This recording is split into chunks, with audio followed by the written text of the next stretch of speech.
Jungle, Super Esporte ao vivo, sexta-feira, 27 de março de 2015. Vamos te mostrar hoje uma enxurrada de gols, como vocês viram aí em Itaquera, no duelo entre Corinthians e Penapolense, com mais uma vitória do Timão que segue invicto, intacto nesta temporada. Já o Santos perdeu a sua invencibilidade em 2015 e acabou derrotado pela Ponte Preta no Moisés Lucarelli 3-1. Mesmo placar da vitória da nossa seleção brasileira contra a França em amistoso disputado em Paris. Se liga, há 23 anos a nossa seleção não venceu os azuis em território francês.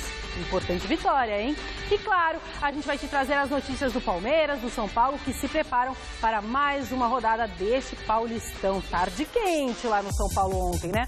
Mas antes disso tudo, uma notícia boa para o nosso tênis brasileiro.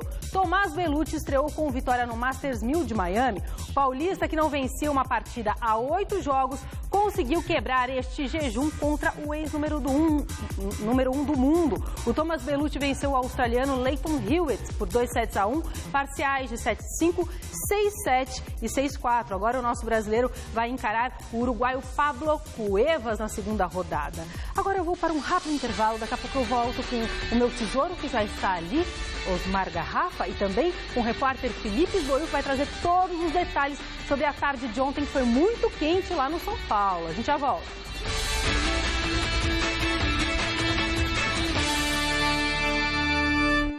Sim, pois o Super Esporte está de volta para falar da nossa seleção brasileira, que ontem venceu a França em pleno Stade de France, mesmo palco da final da Copa do Mundo de 1998, mas em um amistoso para lá de movimentado, o Brasil saiu atrás do placar e conseguiu sim uma grande virada em Paris. Vamos ver? Em Saint-Denis, na França, os donos da casa saíram na frente da nossa seleção graças a este gol de cabeça anotado por Varane. O Brasil empatou ainda no primeiro tempo com Oscar de biquinho, 1-1. O segundo gol canarinho veio apenas na etapa final. Neymar soltou a bomba de pé esquerdo e virou o jogo.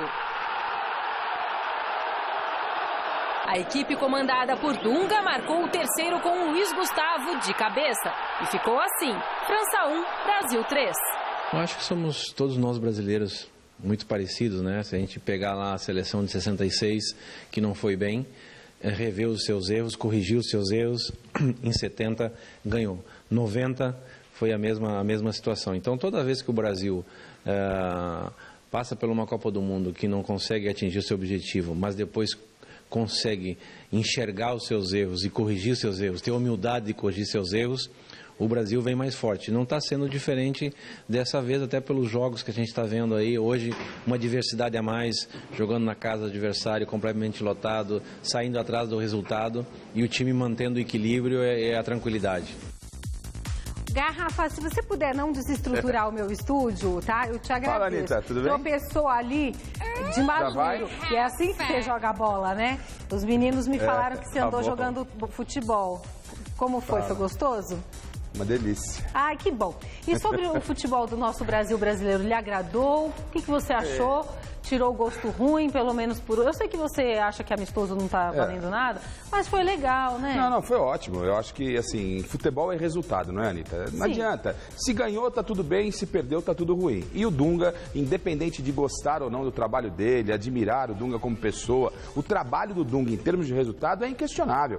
E essa vitória é uma vitória emblemática, porque a seleção brasileira, pela primeira vez depois que perdeu para a Alemanha, enfrentou um adversário de peso na casa dele, né? Fez uma vitória por 3-1 depois de estar em desvantagem no placar e jogou um futebol extremamente eficiente. Foi um futebol brilhante de encher os olhos? Não. É importante jogar bonito? É, mas mais importante que isso é vencer. E a seleção brasileira, nessa retomada da imagem depois do 7-1 da Alemanha nas mãos do Dunga, vem dando conta do recado. Ontem era realmente a chamada prova de fogo para o técnico Dunga, para a seleção brasileira, e ela se comportou bem. Repito, não foi uma partida brilhante, mas foi uma partida eficiente da seleção brasileira. Ela mostrou o quê? Mostrou que teve tranquilidade, não se abalou, né, em sair em desvantagem, jogando na casa do adversário contra uma seleção de muita qualidade, e aí foi buscar o resultado, fazendo um 3-1, um resultado expressivo, um resultado clássico, ótimo resultado. Isso dá tranquilidade ao Dunga e dá tranquilidade também aos jogadores da seleção brasileira. A gente não tem muito o que reclamar, não. A seleção está fazendo um bom trabalho, pensando em termos eliminatórias e pensando pensando também em termos de Copa América que está se avizinhando por aí. Se avizinhando, gostei. Olha, gente, domingão em Londres, a nossa seleção volta a campo contra o Chile, que, aliás, ontem perdeu o amistoso diante do Irã. Com grande parte dos titulares poupados justamente para esse duelo contra o Brasil, os chilenos foram surpreendidos pelos iranianos, que venceram por 2-0 com esses gols que você confere aí na tela. Quem marcou foi o Nekunan e também o Vahri Damiri. Nekunan, Vahri Damiri. Marcaram... Damiri em gotas. Damiri em gotas. Não, chega na farmácia e fala, pô, você tem um Damiri 50 miligramas? O farmacêutico vai procurar. Ai, nome de Deus. remédio, cara, pô. Não, experimenta, chega na farmácia e fala, por favor, um Damiri 50 miligramas. O cara vai na prateleira, não tenho dúvida, mas tudo bem. Você faz isso com as moças que eu sei, viu? Eu não vou falar nada. É outro jogo complicado que o Brasil tem aí no próximo final de semana contra a seleção chilena, um adversário já local, né, regional, podemos colocar dessa forma, sul-americano. Vamos enfrentá-los provavelmente na Copa América e tem aí uma das ótimas seleções. Fez uma boa Copa do Mundo a seleção do Chile e agora a gente vai aguardar o que pode acontecer nessa partida aí entre Brasil e Chile no próximo final de semana. Muito bom, Botto. E você sabe, né? Ao contrário da nossa seleção brasileira, o São Paulo está vivendo um clima tenso, já não é de hoje, mas a situação de fato se agravou depois da derrota por 3-0 para o Palmeiras nessa quarta-feira, né? Ontem à tarde foi muito movimentada, o técnico Muricy Ramalho chegou até a colocar o cargo dele à disposição, mas a diretoria São Paulina bancou a sua permanência, por isso a gente vai conversar agora ao vivo com o repórter Felipe Esboril, que está no CCT do São Paulo e nos traz todos os detalhes. Diga lá, Esboril, o que você conta pra gente? Bom dia. Oi, Esboril!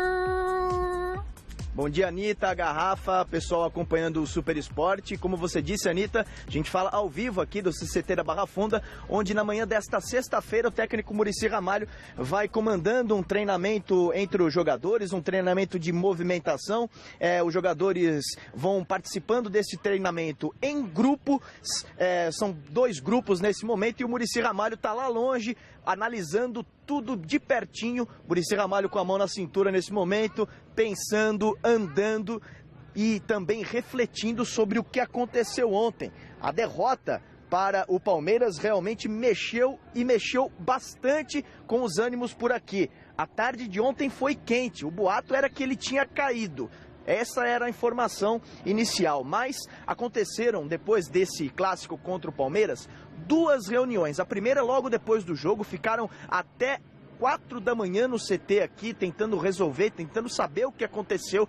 Depois, na tarde de ontem, mais outra reunião, essa com o Muricy Ramalho, com o Tata, que é o auxiliar dele, com o Milton Cruz, toda a diretoria de futebol. Muricy Ramalho chegou a entregar o cargo, a diretoria não deixou ele ir embora, e foi o que nos contou ontem o Ataíde Gil Guerreiro, vice-presidente de futebol do São Paulo. Ele disse que o Muricy não sai daqui, ele não vai demitir o Muricy também, o Muricy não vai sair daqui, quer dizer, é que ele continua como treinador do São Paulo. Vamos ouvir o que disse Ataíde Gil Guerreiro.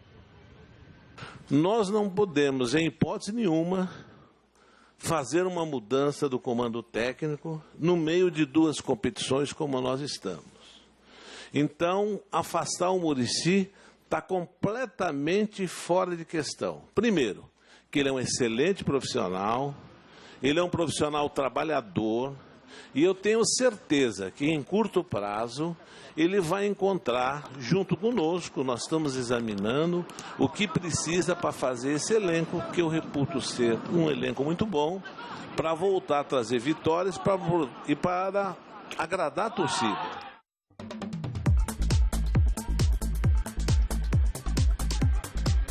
O Ataíde Gil Guerreiro também falou, Anitta, Garrafa, sobre essa situação do Muricy entregar o cargo. Ele começa falando pra gente que o Muricy não entregou o cargo, mas dá a entender nessa resposta dele que o Muricy deixou claro que, se fosse pelo bem do São Paulo, ele sairia do time.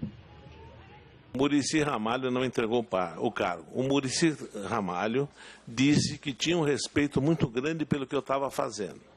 E no meio da conversa ele disse, se você acha que para o bem do São Paulo é melhor a minha saída, eu saio sem nenhum problema. eu tenho um respeito por você, eu quero o bem do São Paulo. Eu disse para ele, eu não posso prescindir de você, eu preciso de você. Eu não acho que o problema seja você. Tenho acompanhado o seu trabalho tem sido muito bom. Nós temos de comum acordo encontrar o problema. Não adianta fazer mudança de técnico. Então, não fale mais isso comigo, foi o que eu pedi para ele.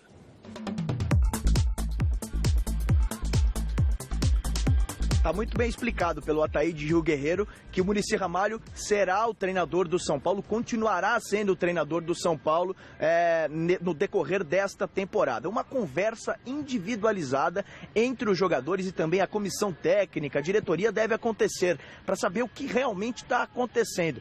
É o que disse, o Ataíde ficou tão preocupado com essa derrota, não por que dessa derrota, mas como ela aconteceu. Esse foi o principal problema apontado pelo Ataíde Gil Guerreiro. Também falou sobre as punições de Rafael Tolói e Michel Bastos. Ambos foram expulsos contra o Palmeiras e devem ser multados por cerca de 30% dos vencimentos. Vamos acompanhar de novo, o Zé da Silva vai mostrar pra gente o Muricy Ramalho comandando esse treinamento. São Paulo que neste domingo enfrenta o Linense pelo Campeonato Paulista. Já está tudo classificado, está tudo certo no Paulistão com o São Paulo, mas o que pega mesmo, o bicho vai pegar quarta-feira contra o São Lourenço, fora de casa. O São Paulo precisa de pelo menos um empate para continuar na briga por uma vaga às oitavas de final da Copa Libertadores da América. Aí sim, depois desse jogo a gente vai realmente saber o que vai acontecer com o Muricy Ramalho. O São Paulo precisa de uma vitória ou de um empate. Caso essa derrota aconteça, aí sim a situação do Muricy Ramalho fica muito difícil por aqui. Garrafa, Anitta. Obrigada, Esboril. Mais detalhes, então, sobre o São Paulo às 6 horas da tarde no Gazeta Esportiva. O Ataíde Gil Guerreiro, inclusive, ficou de ter uma conversa individual com cada um dos jogadores. Eles estão muito insatisfeitos com o Ganso, com o Luiz Fabiano, né? E querem ter, então, uma conversa em reservado com cada um, né? Para poder afinar a situação lá, né, Garrafa? Tá bem complicado mesmo pro Muricy, né? Tá complicado, mas é o seguinte, a decisão foi acertada da diretoria. Não era hora de trocar treinador. O São Paulo, na próxima quarta-feira, tem uma decisão em Buenos Aires. Você tira o Muricy hoje, até você escolher um outro profissional, do mesmo nível, mesmo patamar. Isso leva tempo, o cara vai chegar, adaptar a equipe e ter a decisão quarta-feira. Garrafa, mas e se ele perder lá? Não, aí é outra... Liga, né? Vamos lá. Então, ou seja, você não pode trabalhar, você tem que trabalhar o seguinte. Para este momento, o que tem de melhor é o Muricy. Não adianta você trocar. Vamos dar sequência, vamos deixar o Muricy trabalhar. O São Paulo precisa de um empate quarta-feira. Um empate é um belíssimo resultado para o São Paulo. O São Paulo chegaria a 7 e o São Lourenço ficaria com 4 pontos. Com esse clima, você acredita no empate? Não, acho que é possível, é um resultado possível. Tá. Não vai ser fácil, não. Acho que vencer lá é complicado. Vai ser complicado para o São Paulo. Mas arrancar um pontinho lá, o São Paulo pode muito bem arrancar um pontinho lá. Depois ele tem o Danúbio fora, aí ele precisa ganhar do Danúbio. Com essa combinação de resultados, empate lá na Argentina, vencer o Danúbio, que é a baba do ovo, lá em Montevidéu. E depois o Corinthians vai fazer o serviço, o Corinthians deve vencer o São Lourenço. O São Paulo chegaria, inclusive, na última rodada, Anitta, já não dependendo mais de resultado nenhum contra o Corinthians. Então, a classificação, ela é possível, ela é viável, o São Paulo precisa de 4 pontos. Agora, se não vier a classificação na Libertadores, Anitta, aí o Muricy, com certeza, não vai seguir o seu fluxo. Se a eliminação vier na fase de grupos, aí acho que fica difícil segurar o Muricy Ramalho e acredito que o Muricy tem força, competência e capacidade para trazer o São Paulo para uma classificação. Assim esperamos. Boa sorte para o Muricy.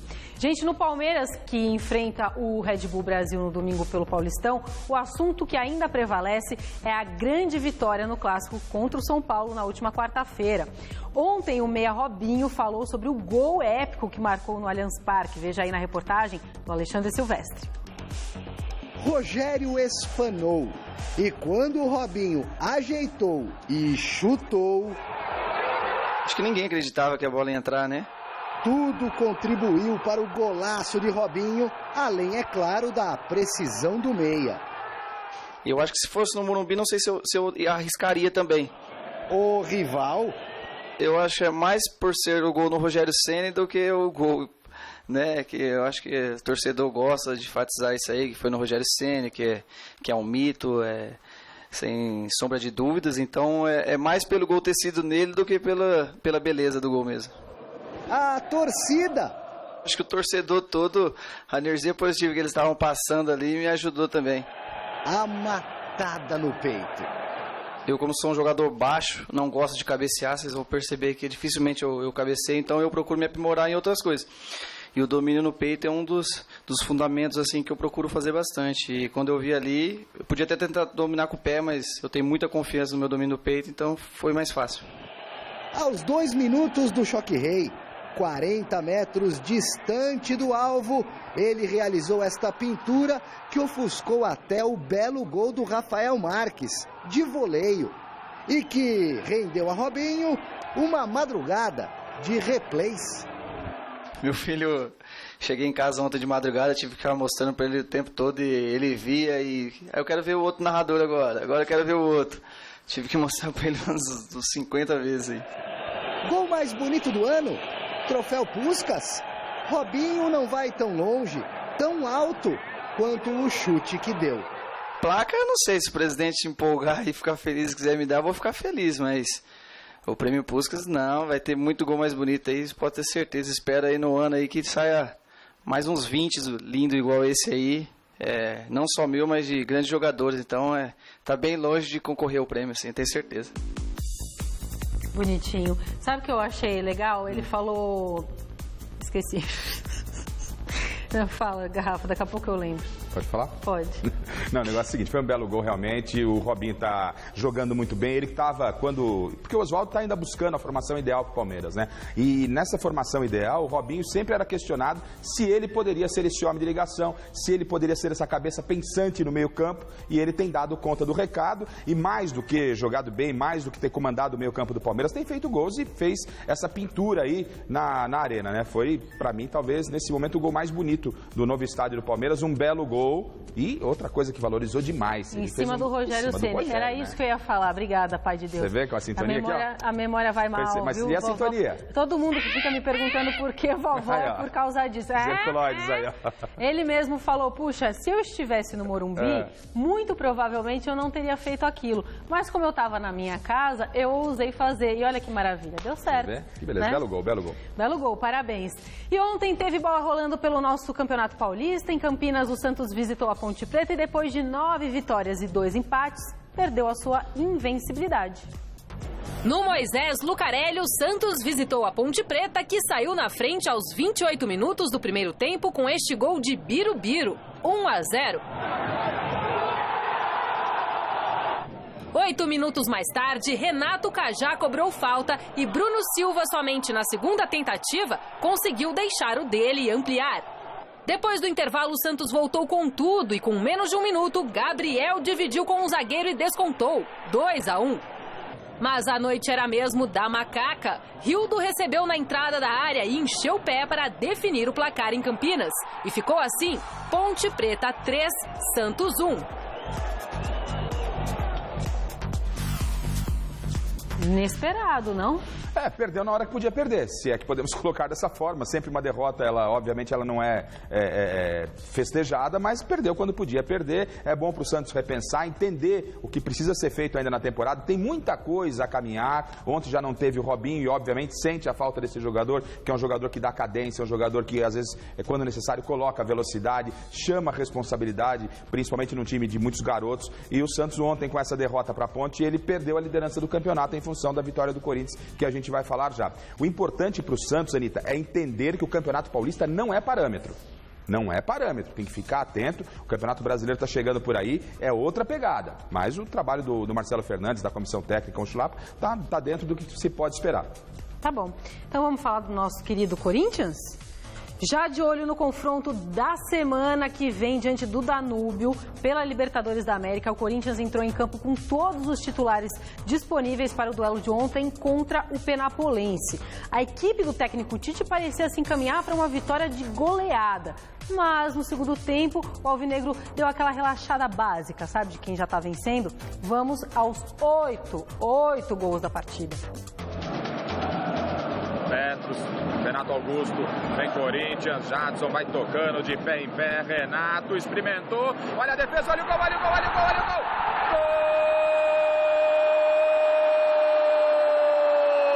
Gol do Corinthians!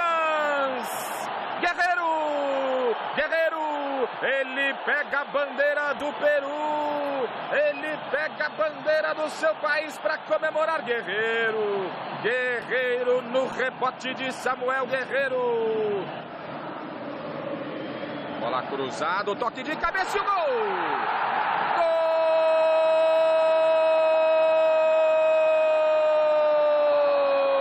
Gol do Corinthians! É do garoto Iago! É do garoto Iago! Roubou e vai criar contra-ataque. O Emerson partiu. Ainda o Corinthians, Guerreiro pro Emerson, tem condição, hein? O Sheik tem condição, correu, bateu, golaço! Golaço! Golaço do Corinthians! Emerson Sheik, Emerson, um golaço na arena!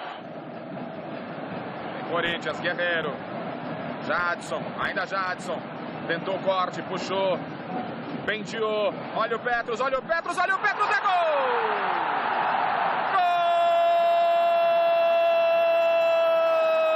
Gol do Corinthians! Virou goleada, agora é a vez de Petros, agora é a vez de Petros! Boa bola, atenção, Guerreiro dentro da área, fez o giro, bateu, é gol!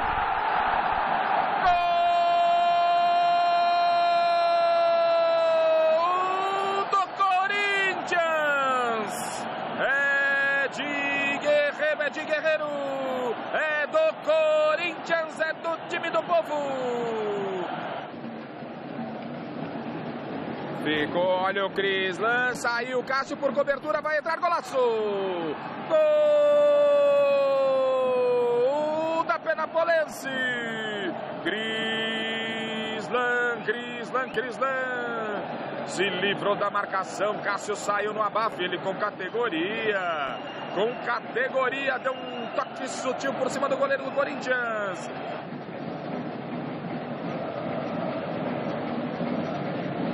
Olha o Crislan de novo, hein? Ficou livre, bateu o Crislan, gol! Gol da Penapolense! De novo ele, de novo o Crislan! E o Cássio paga uma bronca geral pra cima do Iago, né? Corinthians tira o pé e o Penapolense faz 2 gols. Diminui a equipe de Penápolis. Cássio tá preocupado. Vem Ronaldo. Jogou, segundo pau. Olha a bola, olha o gol, olha o gol, olha o gol, olha o gol. Gol do Penapolense. Luiz Gustavo desconta. O zagueirão ficou livre de marcação. Corinthians toma mais um. O que era uma goleada cai para uma diferença de 2 gols. Agora Corinthians 5, Penapolense 3. Sim, vovozinha. E é isso que o Capivariano, a vovó sumiu, né? Será que ela tá internada? Sexta-feira, ela tá se armando. Sexta-feira é dia de tchaca-tchaca, dá uma olhada. Vovó. Essa vovó é você. Eu tava estranhando Foi sua amiga? ausência. Vai nessa. Estranhando a ausência. É importante dizer. Essa hora a vovó tá, não é? Hã? Sexta-feira? Ela tava fazendo treinagem, deixa ela. É, tá bom. Deixa eu contar falar. Metade da história da vovó e do Esboril, eu tiro o programa do ar. Olha lá. Deixa eu contar. O Capivariano fez 2 gols em cima do Corinthians, né? Foram os 2 primeiros gols. Ninguém tinha feito isso esse ano. E agora a Penapolense marcou 3. Até então o Corinthians não tinha sofrido 3 gols nessa temporada. Olha, babado, hein? Babado. E vou dizer, belos gols do Penapolense. Ontem deu pra treinar bem. Se não aprendesse a narrar ontem, não aprendia mais. 8 gols no jogo. Foi você que narrou, né, Bossa? O que você achou do jogo? Não, achei que o Corinthians teve um primeiro tempo impecável, Anitta. Um primeiro tempo, assim, jogou como se estivesse jogando Copa Libertadores, independentemente da fragilidade do adversário. O Corinthians mordeu, pegava a saída de bola com velocidade. E aí, depois, no segundo tempo, né, houve meio que um apagão, o time deu um relaxamento, o que é natural, não pode acontecer, e acabou sofrendo 3 gols. Mas o Corinthians tá no caminho certo. Muito bom. Parabéns ao Tite. E ficamos por aqui. Eu estou de folga. Você vai sair com a vovó esse final de semana. Rio de Janeiro. Com a vovó. Rio de Janeiro. Vovó tá de prancha. Vovó tá de prancha. Eu vou embora. Tchau.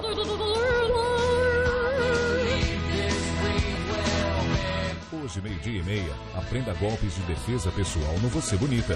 Assista agora a Revista da Cidade. E logo após, Você Bonita. me.